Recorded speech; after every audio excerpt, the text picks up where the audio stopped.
Hey dear learners, welcome back to a new video. And in this video, I'm going to talk about the present perfect voice. আজকের ভিডিওতে আমরা শিখবো present পারফেক্টের যে ভয়েসটা হয়েছে বা প্যাসিভ ভয়েস যেটাকে বলা সেটা আজকে আমরা শিখবো। সো আমরা আমাদের কত ভিডিওতে প্রেজেন্ট ইনডিফিনিট ভয়েস এবং প্রেজেন্ট কন্টিনিউয়াস ভয়েসটাকে শিখেছি, আজকে শিখবো প্রেজেন্ট পারফেক্ট ভয়েসকে। So let's start. তো আজকে আমরা শিখবো হচ্ছে প্রেজেন্ট পারফেক্ট ভয়েসটাকে। সো প্রথমে দেখে নিও যে প্রেজেন্ট পারফেক্ট ভয়েসে অক্সিলারি ভার্বগুলো কি কি। সো অক্সিলারি ভার্বগুলো হচ্ছে have been and a has been. So এই হ্যাভ বিন হ্যাজ বিন এর ব্যবহার এখন আমরা দেখবো। সো এখানে একটা নোট দেওয়া হয়েছে যে প্যাসিভ ভয়েসে সবসময় ভার্বের থার্ড ফর্ম হয়ে থাকে। সো প্যাসিভ ভয়েসের সব সেন্সেই এটা হতে পারে present indefinite, present continuous, present perfect, present past indefinite, past continuous and future indefinite, সবগুলোতেই ভার্বের থার্ড ফর্ম হয়ে থাকে। এটা হচ্ছে একটা কনস্ট্যান্ট, এটা কোনো পরিবর্তন নেই। সো প্রথমে আমরা দেখবো হচ্ছে প্রেজেন্ট পারফেক্ট ভয়েসে অ্যাফার্মেটিভ সেন্টেন্স গুলো। সো অ্যাফার্মেটিভ সেন্টেন্স বলতে কি বোঝায়? হাবোধক কথা। যেমন আমরা আমাদের ভয়েসটাকে আমরা কিভাবে চিনবো তারও একটা ভিডিও করেছি।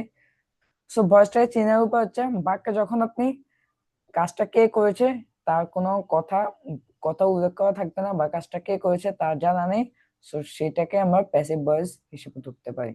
সো যেমন যেমন ভাত খাওয়া হয়েছে। সো হয়েছে আছে তার মানে কিছুক্ষণ আগে হয়েছে, এটাকে আমরা বলবো প্রেজেন্ট পারফেক্ট। সো ভাত খাওয়া হয়েছে, কে খেয়েছে জানি না।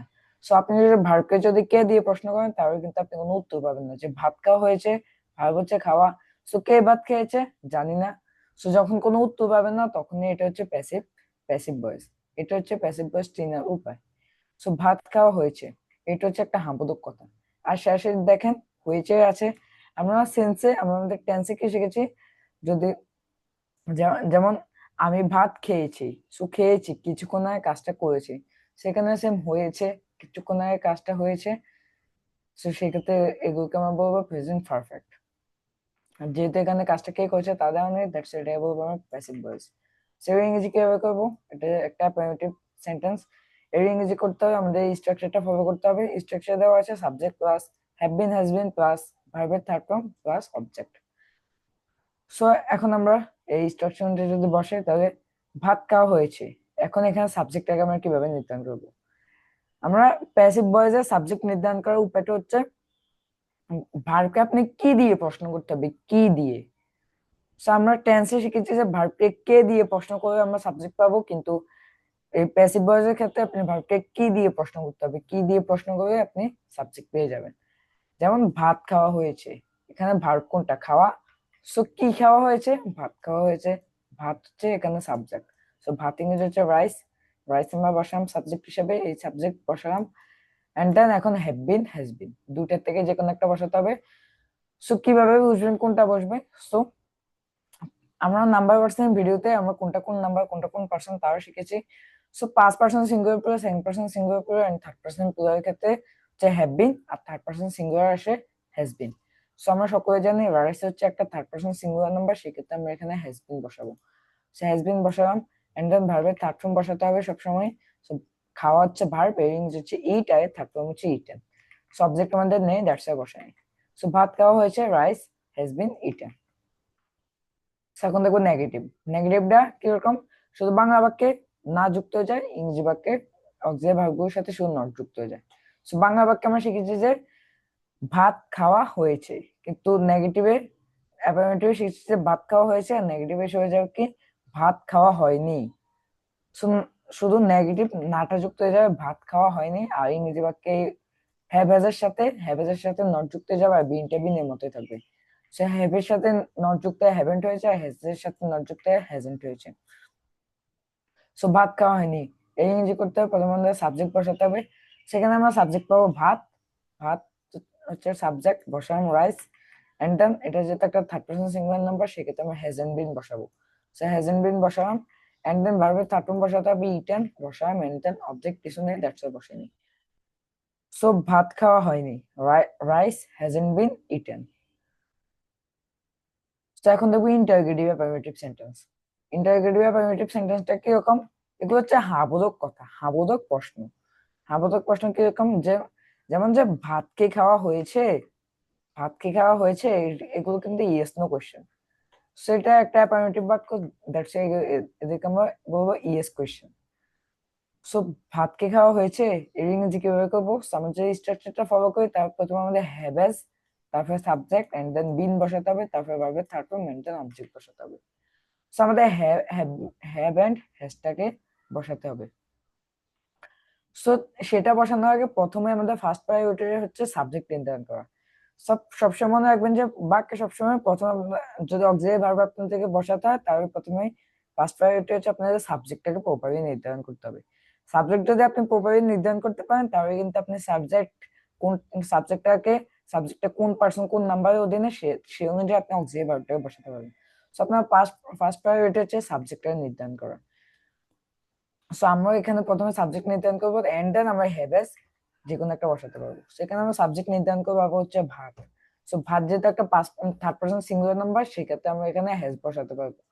হ্যাজ আমরা বসাই এন্ড দেন সাবজেক্ট রাইস বসিয়ে দিলাম, তারপর বিন বসালাম এন্ড দেন ভার্বের থার্ড ফর্ম হচ্ছে ইটেন বসালাম এন্ড দেন অবজেক্ট কিছু নেই, দ্যাটস এ বসাই। সো ভাত কি খাওয়া হয়েছে? Has rice been eaten? এখন দেখবো নেগেটিভ, ইন্টারোগেটিভ নেগেটিভ, শুধু বাংলা বাক্যে না যুক্ত হয়ে যায়, ইংরেজি বাক্যে হ্যাভ এর সাথে নট যুক্ত হয়ে যায়। সো ভাত কি খাওয়া হয়নি?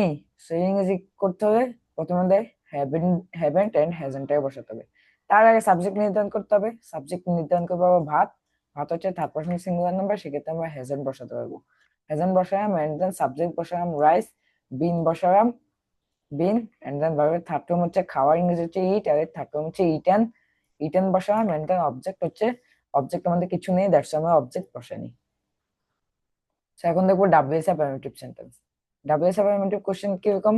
এগুলো হচ্ছে প্রশ্নবোধক কোশ্চেন। প্রশ্নবোধক কোশ্চেন যেমন কি ভাত খাওয়া হয়েছে, যখন আপনাদেরকে প্রশ্ন করা হবে আর সেই প্রশ্নের উত্তর আপনি কোনো হ্যাঁ অথবা না এটা এই উত্তর বলে আপনি শেষ করতে পারবেন না, যখন একটু বিশ্লেষণ দিতে হবে তখনই এটা হচ্ছে ডাব্লিউএস। আর যদি হ্যাঁ বোধক হয় তাহলে ডাব্লিউএস অ্যাফার্মেটিভ, আর যদি না বোধক হয় তাহলে ডাব্লিউএস নেগেটিভ। সো কি ভাত খাওয়া হয়েছে, এখন এখানে কিন্তু আপনি হ্যাঁ অথবা না দিয়ে উত্তর দিতে পারবেন না, অবশ্যই আপনাকে কিছু এক্সপ্লেনেশন দিতে হবে। সো সেই ক্ষেত্রে এগুলোকে আমরা বলবো ডাব্লিউএস কোশ্চেন। আর এটা যেহেতু একটা হ্যাঁ বোধক কোশ্চেন, দ্যাটস এগুলোকে বলা হবে ডাব্লিউএস অ্যাফার্মেটিভ সেন্টেন্স। সো কি ভাত খাওয়া হয়েছে এই ইংরেজি কিভাবে করবো? আমরা যদি স্ট্রাকচারটা যদি ফলো করি তাহলে আমাদের প্রথমে ডাব্লিউএস ওয়ার্ড আনতে হবে। সেখানে কি, এই কিটা হচ্ছে WS word. So WS word বসালাম এন্ড দেন প্রথমে আমাদের কি বসাতে হবে? হ্যাভেজ এখন বসাতে হবে। তার আগে আমাদের সাবজেক্ট নির্ধারণ করতে হবে। সাবজেক্ট হচ্ছে এখানে ভাত, রাইস, আর রাইস যেহেতু একটা থার্ড পারসন সিঙ্গুলার নাম্বার, সেক্ষেত্রে আমরা হ্যাজ বসাতে পারবো। হ্যাজ বসালাম এন্ড দেন সাবজেক্ট রাইস বসালাম এন্ড দেন বিন বসালাম এন্ড দেন ভার্বের থার্ড ফর্ম ইটেন, তারপরে আমরা অবজেক্ট কিছু নেই, দ্যাটস ওয়াই বসাইনি। সো কি ভাত খাওয়া হয়েছে? What has rice been eaten? এখন দেখবো ডাব্লিউএস নেগেটিভ, শুধু না যুক্ত হয়ে যাবে বাংলা বাক্যে, ইংরেজি বাক্যে এই অক্সিলারি ভার্বগুলোর সাথে শুধু নট যুক্ত হয়ে যাবে। সো কি ভাত খাওয়া হয়নি? সো এই ধরনের কথাবার্তা কিন্তু আমরা বলে থাকি না, যে কি ভাত খাওয়া হয়নি বা কি ভাত খাওয়া হয়েছে, এই ধরনের কথাবার্তা কিন্তু আমরা ইউজুয়ালি বলে থাকি না। হয়তো বলবো একবার অথবা দুইবার, কিন্তু আমরা ইউজুয়ালি এগুলো ইউজ করে থাকি না। কিন্তু এখানে আমরা শুধু আপনাদের বোঝানোর জন্য আমরা এই সেন্টেন্স গুলো রেখেছি, কিন্তু এগুলো কিন্তু আমরা তেমন বেশি ইউজ করি না। সো কি ভাত খাওয়া হয়নি, সে ধরনের বাক্য কিন্তু আমাদের ডেইলি লাইফে আমরা খুবই কম ইউজ করি, খুবই কম। সো আমরা শুধু এখানে বোঝানোর জন্য এই ধরনের সেন্টেন্স গুলো রেখেছি। সো কি ভাত খাওয়া হয়নি এর ইংরেজি কিভাবে করবো? সো প্রথমে আমাদের স্ট্রাকচারটা ফলো করে প্রথমে আমাদের এই ডাব্লিউএস ওয়ার্ডটা বসাতে হবে। ডাব্লিউএস ওয়ার্ড হচ্ছে কি হচ্ছে হোয়াট বসালাম এন্ড দেন আমাদের ফার্স্ট প্রায়োরিটি হচ্ছে সাবজেক্ট নির্ধারণ করা। সাবজেক্ট নির্ধারণ করে তোমরা এই হ্যাভেন্ট অথবা হ্যাজেন্টটাকে বসাতে পারবো। সাবজেক্ট এখানে নির্ধারণ করবো হচ্ছে রাইস, এখানে হ্যাজেন্ট বসাতে পারবো। রাইস যেহেতু একটা থার্ড পারসন সিঙ্গুলার নাম্বার, সেক্ষেত্রে আমরা হ্যাজেন্ট বসালাম এন্ড দেন সাবজেক্ট রাইস বসিয়ে দিলাম এন্ড দেন বিন বসিয়ে দিলাম, ভার্বের থার্ড ফর্ম ইটেন বসিয়ে দিলাম, অবজেক্ট কিছু নেই, দ্যাটস এ বসিয়ে। সো কি ভাত খাওয়া হয়নি, what hasn't rice been eaten. So আপনাদেরকে কিন্তু সব ধরনের বাক্য স্ট্রাকচার গুলো আপনাদের মুখস্থ করে ফেলতে হবে আর বেশি বেশি প্র্যাকটিস করতে হবে। যদি বেশি বেশি প্র্যাকটিস করেন তাহলে কিন্তু স্ট্রাকচার অটোমেটিক্যালি আপনার মাথার মধ্যে গেঁথে যাবে, তখন কিন্তু আর স্ট্রাকচার এত মুখস্থ করে রাখবেন। আপনার অটোমেটিক্যালি যখনই বাক্যটা জিজ্ঞেস করা হবে বা বাক্যটাকে লিখতে দেওয়া হবে, তখন কিন্তু অটোমেটিক্যালি আপনার স্ট্রাকচারটা মাথায় চলে আসবে, আপনি সহজে এটাকে ট্রান্সলেট করে দিতে পারবেন। সো এটা হবে কিন্তু অনেক দিনের প্র্যাকটিসের ফলে, প্র্যাকটিস না করে কিন্তু এটা হবে না। তো আমাদের আজকে ভিডিও পর্যন্তই। যদি এই ভিডিও সম্পর্কিত কোনো কোশ্চেন থেকে থাকে অবশ্যই আমাকে জানাতে পারেন। আর আজকের জন্য এখানে বিদায় নিচ্ছি, দেখা হবে নেক্সট ভিডিওতে। ততক্ষণ পর্যন্ত ভালো থাকবেন, সুস্থ থাকবেন। বাই।